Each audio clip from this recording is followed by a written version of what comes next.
I got divorced after my husband and I separated. I want to share my story as a cautionary tale so that others can learn from my mistake. At the time of this incident, I was 25 years old and my husband Paul was 28. We had been in a relationship for nearly 3 years and had been married for one. My husband is a hardworking man, a great provider, and a wonderful, loving spouse. Everything I had ever dreamed of. Around a year into our marriage, my husband had a construction project that required him to be out of town for 3 weeks. Over the 2 weekends, we kept in touch by FaceTime and text. We missed each other a lot on the first weekend my husband was away. 2 of my single friends invited me to a club. I said no at first, but they kept asking. They said they wanted me to drive because they were going to have a few drinks. I gave in, but I didn't tell my husband's mother or older sister. We got to the club at 10.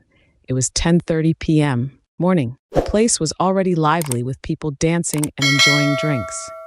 My friends quickly got involved in the fun, while I stayed at a round high-top table, just watching their dancing, and the other patrons during one of the breaks from dancing. My friends brought their dance partners back to our table to rest and chat during this time. We took a break at the table to rest and chat. Another man, who we'll call Joe, joined us for a chat. Joe was a friend of one of the guys at our table. When my friends and their dance partners returned to the dance floor, Joe stayed at the table with me. We got talking as the night went on. My girlfriends got quite drunk. Joe was pretty drunk and got into a few scrapes at the club. He helped me get them to my car and said he'd ride with me to drop them off at their place since he'd come to the club with a friend. I agreed to drop him off at his apartment after we finished dropping my friends. I drove Joe to his apartment and he suggested we continue talking as friends. Initially, I was reluctant because I was happily married, but he persisted, saying, "Come on, just for another 15 minutes. Reluctantly, I agreed, knowing it was wrong and foreseeing what might happen once we were upstairs. We grabbed some sparkling water and sat on his couch, engaging in conversation. After just a few minutes of talking, Joe kissed me softly on the lips, and things quickly escalated to the point where we became intimate just 5 minutes later. I immediately recognized the gravity of my actions and told Joe that I could never see or speak to him again because I was happily married and felt overwhelmed with it. He said he understood and was sorry. He also said he'd made a mistake by getting involved with my wife. We didn't exchange any contact details, like phone numbers or last names. We both lived in Los Angeles, about 20 miles apart, so it was unlikely we'd cross paths again. I was foolishly optimistic that I thought I could get away with this one-time indiscretion, but I was wrong. Several days passed and my period was overdue. It didn't arrive after 1 week. When my husband returned home, we quickly resumed our loving relationship, but I carried this dark secret within me. I knew that if I were pregnant, the baby belonged to Joe. Since he hadn't used protection, while my husband and I always had, I went to the drugstore to purchase a home pregnancy test. My worst fears were confirmed. I was pregnant with Joe's child. I was overwhelmed and disgusted with myself. I needed to confide in someone, so I arranged a meeting with my mom and sister to share my situation. I told them what had happened and asked for their advice. My mom and sister were really angry and disgusted. They loved my husband and couldn't understand why I'd done this. We were a very religious family, and we all believed in our faith. Infidelity was a taboo subject, something to be ashamed of. I knew that from this point onward, I would be an outcast within my own family, despite our Catholic faith. I told them that I intended to have a termination because I couldn't risk losing my husband. My plan was to terminate the pregnancy the next time my husband was out. I decided to keep it a secret from him and continue our relationship as if nothing had happened. My mother and sister strongly disagreed with my decision. They insisted that I must be honest with my husband. If I didn't tell him within the next 24 hours, they would meet with him and reveal the truth. They also firmly stated that having Brace, they said a termination was morally wrong and something I'd regret for the rest of my life. I knew they were right, so I asked them to be there when I talked to my husband. I needed their support, and they agreed. The next day, We all gathered in our apartment, waiting for my husband to come back from work. When he walked through the door, he greeted us warmly, calling us his three favorite ladies and giving us hugs and kisses. It was a bit of an emotional moment. He noticed my tears and the solemn expressions on our faces and immediately asked what was wrong. I told him that I had something important to discuss. I suggested we talk, and he agreed, sitting down across from me on the couch. He held my hands, and I began. I was surprised when he didn't react with anger. Instead, he let go of my hands, stood up, and walked over to the stools at our kitchen counter. My mom and sister were in tears as I begged for his forgiveness. I expected him to yell, use hurtful words, and demand details about the affair, but instead he remained completely silent, which made me feel even worse throughout my emotional outpouring. He was silent, looking at the floor with tears streaming down his face. My mom and sister got up to hug him, and they were all crying.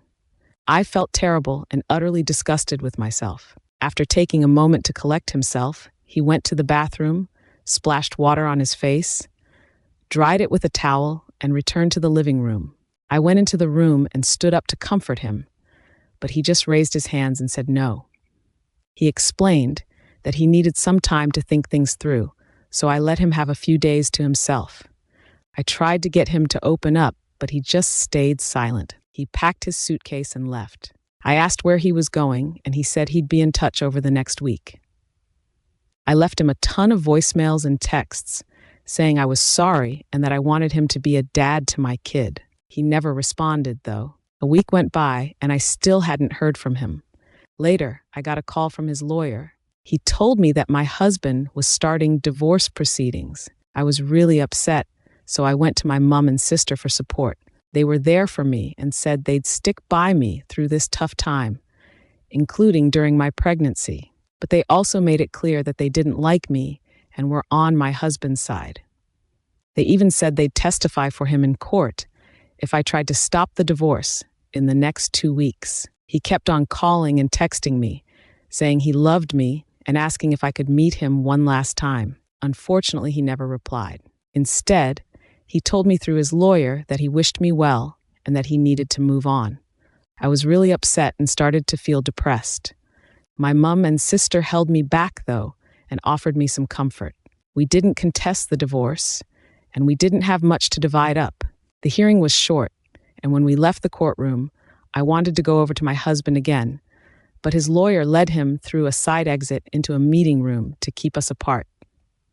Fast forward 2 years, and I've been living with my parents while I raise a beautiful baby girl. My mom, sister, and dad have been incredibly supportive, and I couldn't have navigated this challenging experience without them. Recently, I started a part-time job as a clerk at the local library, with plans to transition to full-time once my child is old enough to attend school. I've just started a job as a clerk at the local library, and I'm planning to transition to full-time once my child is old enough to attend school. My husband has moved on with his life and found a new girlfriend. She's young, gorgeous, and comes from a great family, so I'm genuinely happy for him. But at the same time, I carry a deep sadness within me.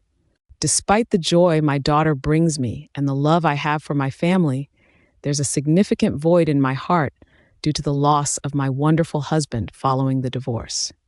I reached out to Joe and informed him about my pregnancy. We underwent a NEPT non-invasive prenatal testing that confirmed he was the father. He agreed to provide child support and has consistently met his obligations. However, I harbor no romantic feelings for him, and in fact harbor resentment for the disruption he caused in my once beautiful life. I had invasive prenatal testing that confirmed he was the father. He agreed to provide child support and has consistently met his obligations. However, I don't have romantic feelings for him, and in fact, I resent the disruption he caused in my life. About a week ago, I unexpectedly encountered my ex. I was at Walmart with my daughter in the shopping cart when I suddenly found myself face to face with my ex. I was completely taken aback and felt like I couldn't breathe. He greeted me with a simple hi, while my daughter smiled, extended her hand, and mumbled a few words. Seeing him with my daughter made me sad, and tears welled up in my eyes. I was so sad. I'd wished so much for him to be my child's father, but I knew that could never be. He said, "Best of luck to you, Diana, and your beautiful baby girl. Take care now." Then he went to the self-checkout area to complete his purchase. I stood there watching him walk away for the last time. It gave me the closure I needed, even though it wasn't what I truly wanted. I'm sharing this story in the hope of preventing others, both women and men, from repeating my terrible experience. If my experience can help even one person, it would be a blessing. Thank you all for listening, and I wish you the best of luck in your relationships. I'm Diana. I'm 29 years old. I'm a 29-year-old woman, and I've been in a relationship with my 30-year-old husband for nearly 6 years. We got married within a year of meeting, and we now have 2 kids. He's a great guy. He's good-looking, well-educated, and well-paid. He has a good job and has never betrayed my trust or shown any disrespect before the recent events occurred. My close friends and family often reminded me how fortunate I am to have met him and what an incredible guy he is. I used to see us as soulmates, but about a year ago I made a significant mistake. I went out with a group of friends to celebrate a birthday party, and I got extremely drunk. I'd been drinking all evening, and there was a man who'd been flirting with me. I ended up sleeping with him. It was the first time in many years that I felt so good. I can't explain why, but I ended up going home with him within minutes of realizing the mistake I'd made. I quickly ordered a taxi home and tearfully confessed everything to my husband. I was overwhelmed with regret and self-loathing. Initially, he seemed angry, but he stayed calm and told me he wanted a divorce. After I kept asking, though, we decided to try counseling. During our sessions, he often seemed distracted, spending a lot of time on his phone when I asked him about his feelings or what he could do to improve things. He responded with remarks like, "I might as well divorce you," or gave negative answers directed at me. He seemed apathetic and remained quiet even when asked questions or when we tried to involve him in the conversation. I understand the mistake I made, and for the past year, I've been trying to save our marriage. I've even agreed to engage in sexual activities that I strongly dislike just to please him. I've taken on all the household responsibilities, including cleaning, cooking, and every single chore, without any help from him. I've done everything he's asked for, without any complaints during his outbursts. He hurls hurtful insults at me sometimes. Sometimes he even yells at me in front of the kids, and there are times when he ignores me completely and acts like I'm not even there. But he always treats the kids with love and never speaks badly about me to them. He tries to shield them from our arguments sometimes too. No matter what time of day or night, he threatens to leave me and blames me for our problems. He says he married me for the wrong reasons and calls me names. I know he's been talking to other women, and when I ask him about it, he immediately brings up my past infidelity. As a way of deflecting attention, I don't have concrete evidence of him meeting someone behind my back. I simply wish things could return to how they used to be. On one occasion, when I confronted him about a message I saw from another woman on his phone, he forcefully took my hand and led me to the main hall. He pointed at the door and told me that the exit was malspal. He basically told me I could leave if I wanted to. It was like he didn't care about my thoughts or feelings. I feel like I've lost the caring and loving husband I once had. He's transformed into a completely different person. I love him deeply and can't imagine being with anyone else. I regret my mistake every single day. All I want is to have my family back. I'm not sure if I can save this marriage, but I'm willing to do whatever it takes. I'm not entirely sure what I'm looking for. Maybe I just need to vent. I wish I could turn back time and undo all of this. I forgot to mention more details about our therapy sessions. I want to clarify that I took full responsibility for my actions during I went to those sessions and didn't blame him. It wasn't until later that the therapist suggested my husband might have done things to push me away, which led to my infidelity and his current behavior. That's when things started to change during therapy. I'm thinking of switching therapists to give our relationship another chance. I really want this to work. I had a chat with my husband today, as a lot of people have said I should, It seemed like he wasn't trying anymore and just wanted to move on. I went to him to explain the whole situation, show I understood his pain and that he might not want to. I told him that if he really wants to work on our marriage and move forward, I'll accept it and let him move on with his life. I made sure to say that I still love him and always will. He stayed silent for a moment, then came over and hugged me. I could see tears welling up in his eyes, and I started to cry too. It had been a long time since I'd felt a heartfelt, loving hug and seen genuine emotion from him. After a few minutes of crying and holding each other, he finally let go and asked me to sit down with him. He started by saying that he still loves me with all his heart and cares deeply for our children. However, he admitted that healing. He said he finds it hard to forget what happened. He told me he gets angry a lot, not just because he resents what I did, but also because he keeps thinking about what I did. He said it's hard for him to move on. He also told me that he's been flirted with by other women over the years. He'd had plenty of chances to be unfaithful, but he said that his love for me and our kids was always worth more than a quick fling. He also said that he could never have done what I did to him because his love for me was too strong to hurt me like that. Hearing him say that made me break down. He also told me that he felt something inside him was broken and couldn't be fixed. He said that he'd been talking to other women over the past few months, but hadn't had any physical contact with them because he felt it wasn't the right thing to do when I suggested he could move on. It was the first time he felt that I truly understood how deeply he was hurting. He said he was uncertain about our future together, but that for now he wanted to focus on himself. He did say we might reconcile in the future, but at this moment he needed to focus on himself. I told him I'd sign the divorce papers if he wanted a divorce, and that I wasn't going to claim anything from him. I wanted him to keep what he brought into the marriage, and I wasn't going to take that away from him.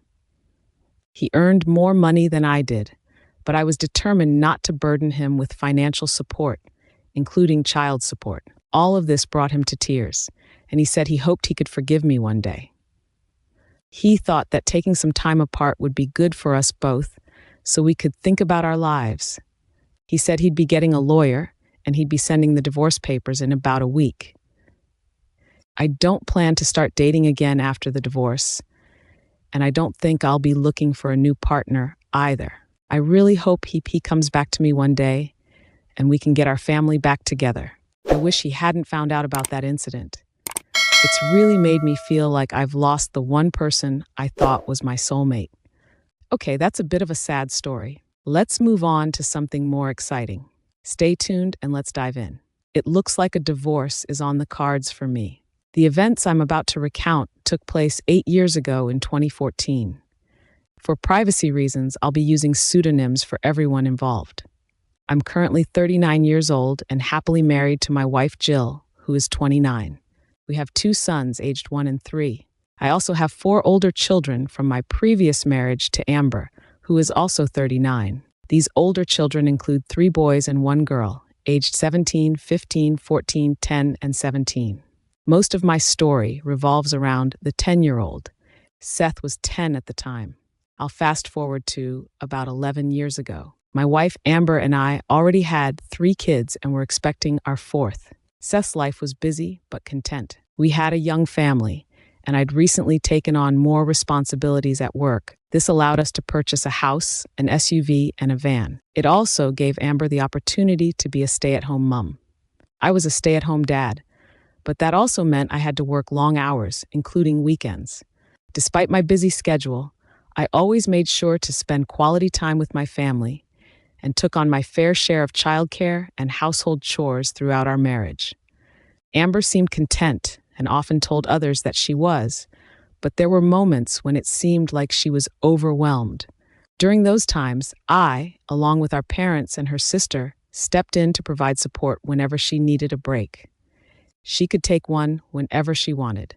It's important to note that the decision to have 4 children was mutual, with Amber playing a significant role in that choice. Amber gave birth to Seth, and everything seemed fine. However, life got even more hectic, and our Our home was always a bit chaotic, especially after Amber got a puppy for our kids. It was mainly my older 3 children who had wanted a dog and had been pestering her about it. Our home was a lively place, bustling with kids, a dog, and frequent visits from extended family. I thoroughly enjoyed the vibrant atmosphere as Seth grew. It became apparent that he didn't resemble. Seth had blonde hair, striking blue eyes, and a fair complexion, which was quite distinct from the rest of the family, who had dark hair, brown eyes, and darker skin due to our Italian heritage. I understood that appearances can vary within families, but this difference stuck in my mind. Our parents and friends occasionally made light of the fact that Seth didn't look like the rest of the family. Some lighthearted jokes were made, suggesting that Amber might have had an affair with the postman or something similar. It was all in good humor, and we didn't take it seriously. Over time, Seth's features became even more distinctive. To cut a long story short, before he turned 2, I secretly arranged for a DNA test to determine his parentage. The test results came back indicating that Seth was not my biological son. It was an incredibly painful experience. I was really upset, as you can imagine. I wasn't completely shocked, so I contacted the clinic to ask about the accuracy of the tests. The clinician said that such errors were very rare, but suggested we take another test to confirm the initial results. We did, and the second set of results were the same. My life was falling apart, and I had to decide what to do. Next, I know some people might think I should have done something different, but my first plan was to just ignore the situation. I thought I could carry on as normal to see if I could get used to this news. I followed this approach for about 5 weeks. During this time, I didn't confront my wife. I behaved normally, and I even kept up a regular intimate relationship with her.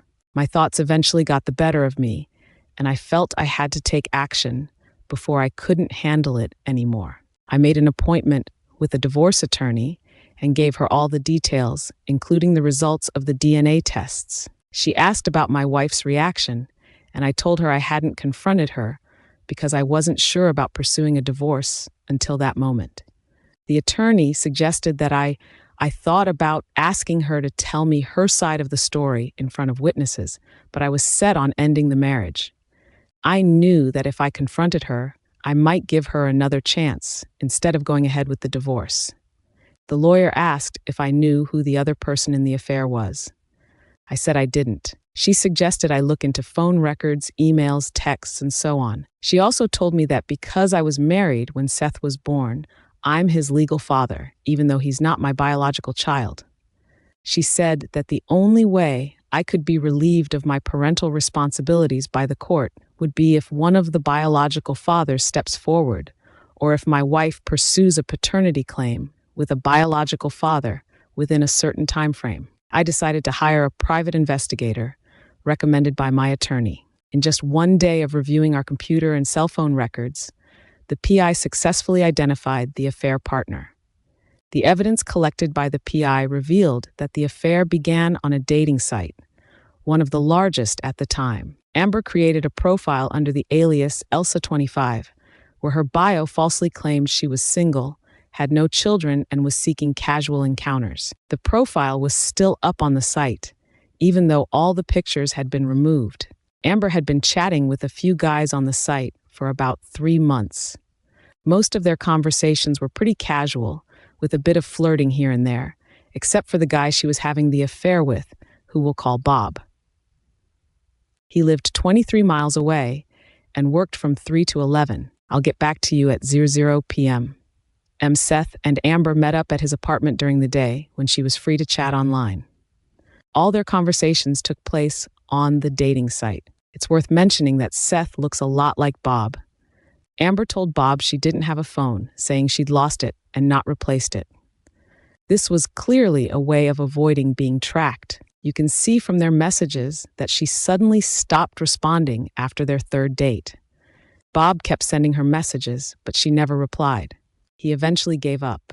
Amber had set up message notifications from the dating site to be sent to a Yahoo.com email account.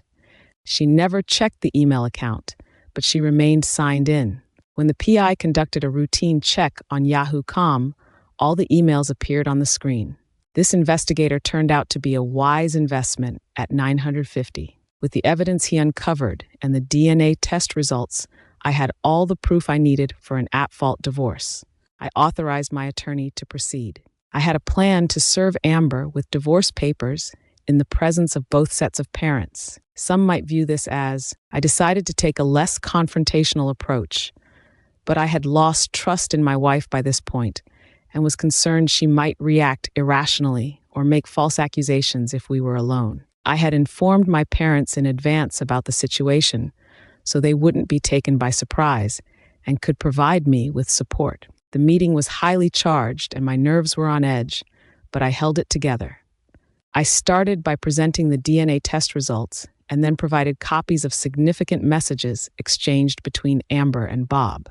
Both sets of parents were visibly upset, as was Amber. She looked at me with a dazed expression, wearing a sorrowful, apologetic look, and quietly wept. She had a sad, sorry look on her face and started to cry quietly. I think she had a bit of a mental breakdown that day. It might have been something like PTSD, as she hasn't been quite the same since. Once the tension in the room started to ease, Amber said she was really sorry and asked for forgiveness. She explained, I told her I loved her and our family more than anything, but then I handed her a separation agreement. I said I wanted a legal separation for 6 months and suggested she stay with her parents for the next 2 weeks to give me some space to think. I told her that after the first 2 weeks at her parents' place, she could come back to our house to finalize the legal separation. I made it clear that one of my parents would be with us at all times because I no longer trusted her. I then gave her the divorce agreement and told her that she needed to hire a lawyer. This is when she started to cry. Her mother asked if there was any way to avoid divorce, but I said no.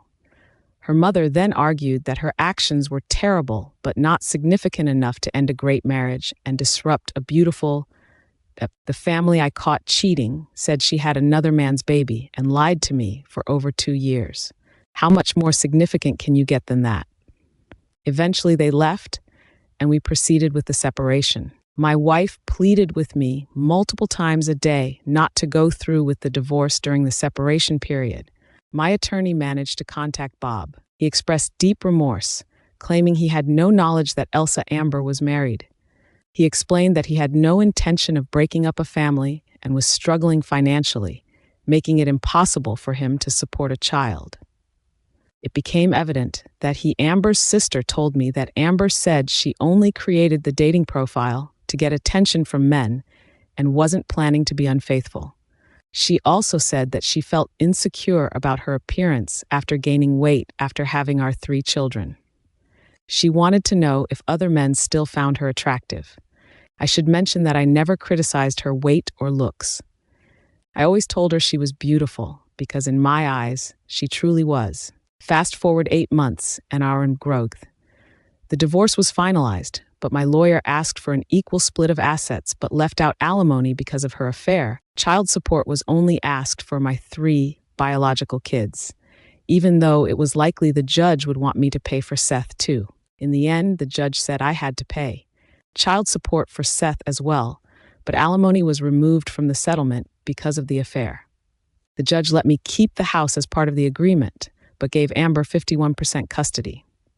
After the verdict, the judge asked if Amber and I had any questions or comments. Amber took the chance to say, she showed remorse, emphasizing her love for me and her hope that we might reunite someday. I then addressed the judge and expressed my gratitude for her thoughtful verdict and for granting me the opportunity to speak. I went on to highlight what I perceived as an injustice in our state's family court laws, emphasizing their apparent bias against men. I questioned the fairness of this. I was in a situation where a woman had an affair and had a child with another man. She then lied to her husband about it. Not only did she get primary custody of his children, but he was also forced to financially support a child that wasn't biologically his. In response, the judge said she understood my perspective, but that she had to follow the law and prioritize the well-being of the child. She said that, as a parent, it would be best for the child if I stayed as Seth's legal father. She said I was a good man and a great father, which helped her decide to give me 49% custody and let me keep the family home. The judge said that the only way the court could take my legal parental responsibility away would be if the biological father asked to take it on. She also said that even if that happened, the court would still look at the situation and decide what was best for the child. If this happened, the court would look at the biological father's mental and financial fitness before making any decisions. I told the judge that I'd already given them the father's name and address. I asked if that was enough to get a court order for a DNA test. The judge said this was a civil matter and that the courts don't usually get involved. He explained that either my ex-wife or I would have to persuade the biological father to come forward. My wife or I would need to persuade the biological father to come forward voluntarily, or my ex rang. At this point, my ex-wife could file a paternity lawsuit against him. My ex-wife's lawyer spoke up, saying her client didn't want to involve another man in her child's life. She said Seth already had a great dad in me. I finished my statement, feeling like everyone in the courtroom was basically telling me to deal with it. I wanted to highlight this exchange to encourage any man thinking of getting married to do their homework on the laws in their maghor. After the hearing, I was officially divorced. I kept up with my child support and continued to be a good dad to all my kids, including Seth.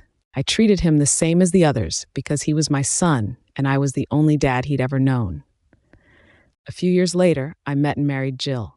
We had 2 boys. Now I have 6 children and couldn't be happier. I'm grateful to the Lord every day for blessing me with my kids and for bringing Jill into my life at the right time. I've already forgiven Amber, and these days she's focused on being a mother and taking care of her elderly parents. Since our divorce, she's gained a lot of weight and was recently diagnosed. Amber has been trying to win me back since I got serious with Jill.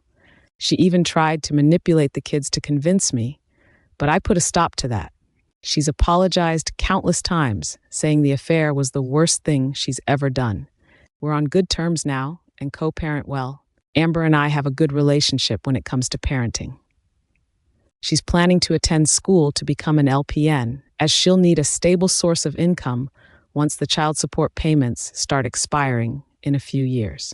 When each child turns 18, she'll still be driving the 11-year-old van. She got an old van in the divorce settlement, but it'll need replacing soon. She's dated a few older men, but nothing's ever gone serious. I suppose it's challenging to date when you've got 4 kids. That's all I wanted to share once more. I'll leave you with this piece of advice. If you're a man considering marriage, take a moment to pause, gather your thoughts, and ensure you have a wonderful partner.